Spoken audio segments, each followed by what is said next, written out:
Hello and welcome to a new video. Today we're going to take a look at the best added moves for the upcoming season. So Pokemon that got new moves into their moveset, which is going to be very cool. There are great additions and we can start basically right into the video, right? Of course, feel free to subscribe if you haven't already. If you don't want to subscribe, don't subscribe, we just move on. I don't really want to force anybody to do that, but here we're going to take a look at the first Pokemon, and yeah, we're going to have here Poliwrath. Getting buffed Scald going to be nice, like Scald already had before in the moveset, one of actually only like 4 Pokemon I think Poliwhirl, some other, just honestly, like I think Tentacruel they had and like some other one as well, don't know the final one, but only 4 Pokemon I think had Scald prior. Now a lot of Pokemon got Scald this season, so it's going to be interesting. Also added Icy Wind, and Icy Wind is going to give you some great coverage. Ice Punch is bad anyway. I think you get to Ice Punch a little bit faster, I think one fast move faster than to the Icy Wind, so that's going to be a little bit tricky for the Poliwrath maybe, so you're going to be a little bit slower. But you're going to be way more consistent, and as you're going to see as well, this Pokemon looks like a lot of fun to play. Still going to lose against Medicham. Medicham is still running Psychic here. I'm fairly certain that they are going to run most likely Dynamic Punch for most Medichams, because Psychic is literally unplayable now, I feel like, which is kind of a good thing as well. But this Pokemon, as you can see on the right side, looks really solid, so definitely something that you should try to build as well. I'm going to make a top 10 buffed Pokemon tier list as well, like not tier list, but like video as well for that, so most likely one of those Pokemon going to be in there as well. But yeah, definitely something that you kind of want to take a look at. Very strong upgrade, especially Icy Wind going to be very good, but also giving Scald plus I think 5 damage plus a higher chance of getting the debuff is going to be amazing for this Pokemon. Moving on, next Pokemon, going to be Hisuian Avalugg. I did not add the normal Avalugg. You could argue that the normal Avalugg got also a little bit of a buff with the move Icy Wind, but Hisuian Avalugg got a way bigger buff with the move Icy Wind. Here we're going to take a look at the Master League, because this Pokemon gets actually to 3900 CP.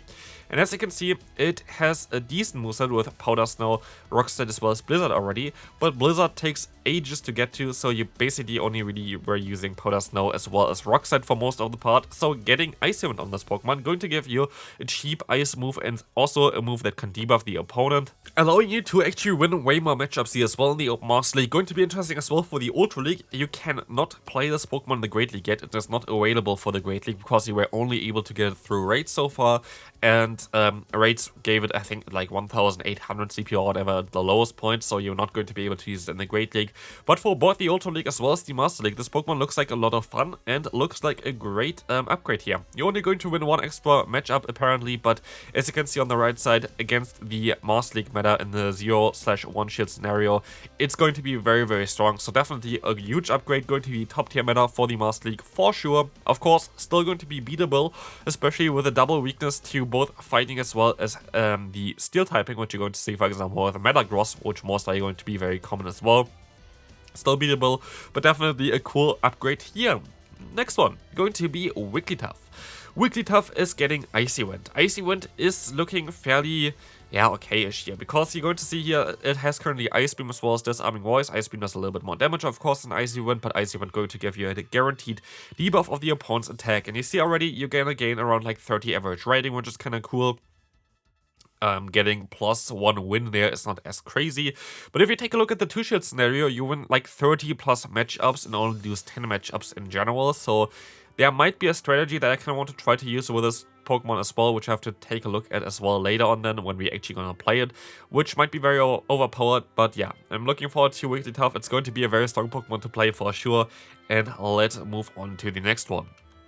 Next one coming up is going to be Oranguru. You can play this one in both the Great League as well as the Ultra League, but most likely going to be mainly good in like those theme cups. For example, the Retro Cup, which is coming up as well for the first and the second week of this new season. So going to be an interesting one here.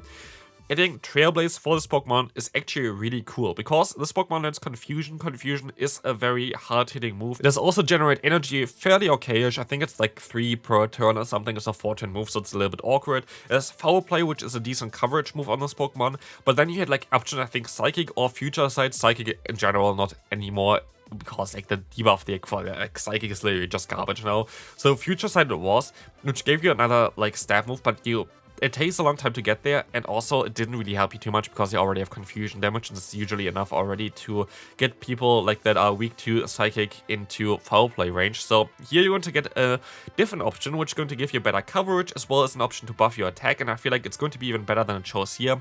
The typing of Oranguru is actually really cool. If you think about it, it's a normal and also Psychic type. It's only weak really to Dark types, I think, and Bug type Pokemon, which is fairly like rare. I mean, Dark types are okay, like you can definitely face them quite often, but against like anything else, you're not going to be just neutral. For example, you're going to resist the Lick of Lickitung, which is kind of cool. You're going to be having neutral damage from counter from Medicham, but resisting basically the charge moves. Now, of course, Dynamic Punch is going to be a little bit more tricky for you to deal with, but this Pokemon actually has some play. I like this Pokemon quite a bit, and I kind of want to try it out for sure. Moving on, we're going to have another Trailblaze Pokemon here, going to be Greedent. Greedent only had 2 charge moves with Body Slam and Crunch, so there was no variety here. And we have to say, like, Trailblaze is cool on this Pokemon, but is the best upgrade ever? Doubt it. The thing is, here for the Great League, I think it's going to be the better move to go for, giving you the same coverage basically like the Lickitung, but giving you the option to buff your own attack, which is kind of cool.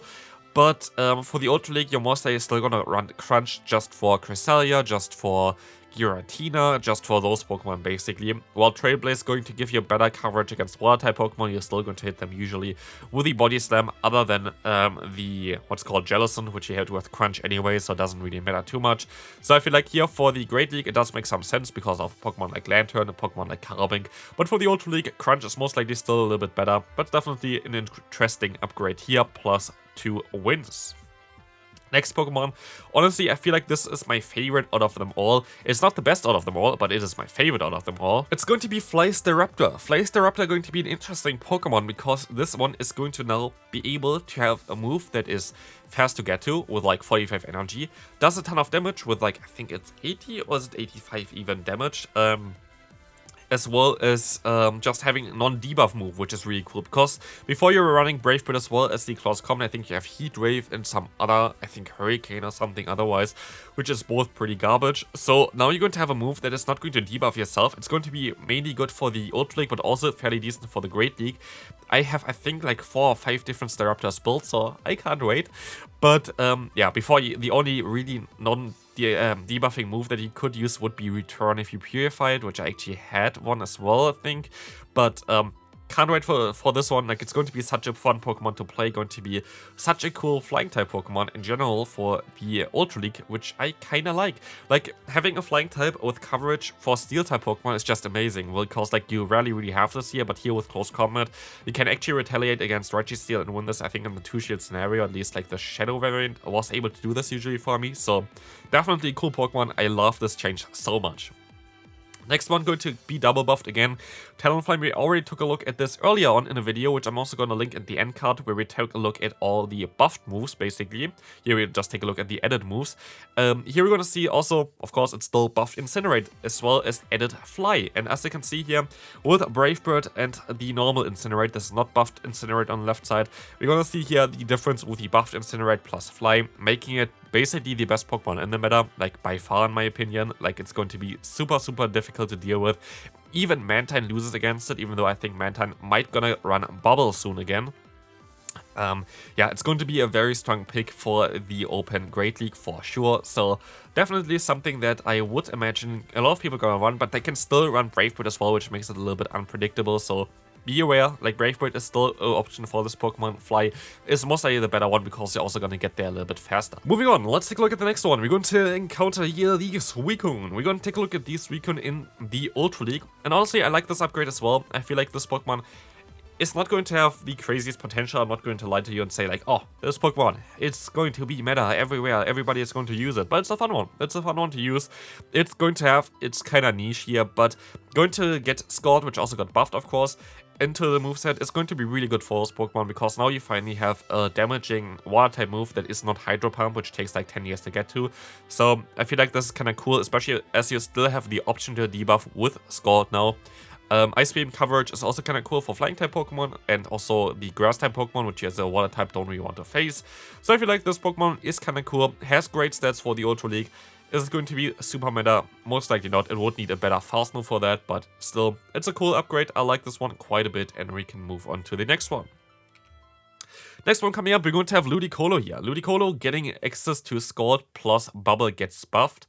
Going to be okay, but honestly, this Pokemon is not going to be super meta either. It's like, yeah, you can play it, but like, do you really want to play it? Again, like, Ludicolo would need to have either a better fast move or something like a Weather Ball. Like, it could actually learn Weather Ball most likely, because it is like, it's not a range setter usually, it's like something that uses Swift Swim in the main series game, so like it usually is in a rain team, so it would make some sense for Niantic to give it to them. But then Scald would not really be relevant anyway. So yeah, honestly, this Pokemon most likely not going to be so great, but maybe for like some limited metas might be interesting. Who knows? We might try it out on the channel as well, but let's move on to the next one. Next one is going to be something that I saw a lot of people put into like their best upgrade of the season, like literally gonna change everything. And I was like, is it? Like, is it really? Like, I don't really see it too much, to be fair. Like, here we're going to have on Whiscash usually Mudshot, Mud Bomb, and Blizzard. We have the normal variant, because for the normal variant, it actually makes the biggest difference in like a positive way. For the Shadow variant, putting Scald onto this Pokemon is actually a nerf based on the average rating. Doesn't mean it's a nerf in the actual gameplay, most likely going to be better in the gameplay, but based on average rating, that's the only increase that you can find is the normal variant for it.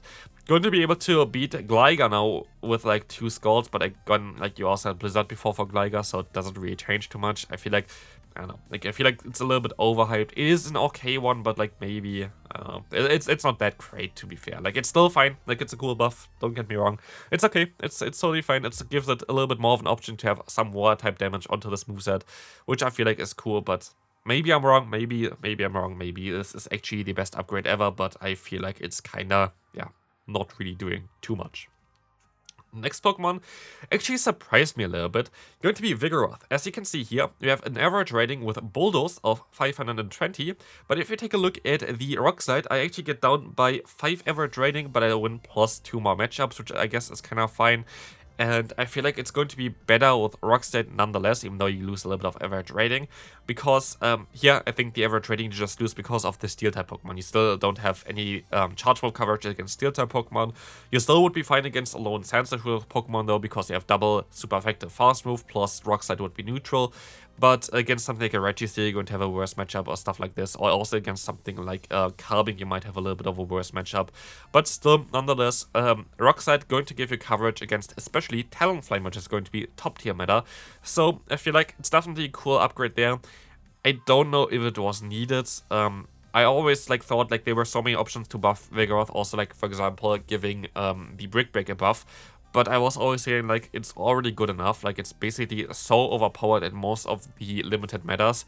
So, yeah, honestly, I feel like it's fine. I think it's not going to change the Pokemon too much. It's still going to be spam you with Body Slams, but it's going to give you coverage against the Talonflame, which is very, very overpowered most likely. So I feel like it's going to be a great addition. I think it's going to see a little bit more play, and so I'm okay with that. I totally going to be fine with this, but I don't think it's overpowered.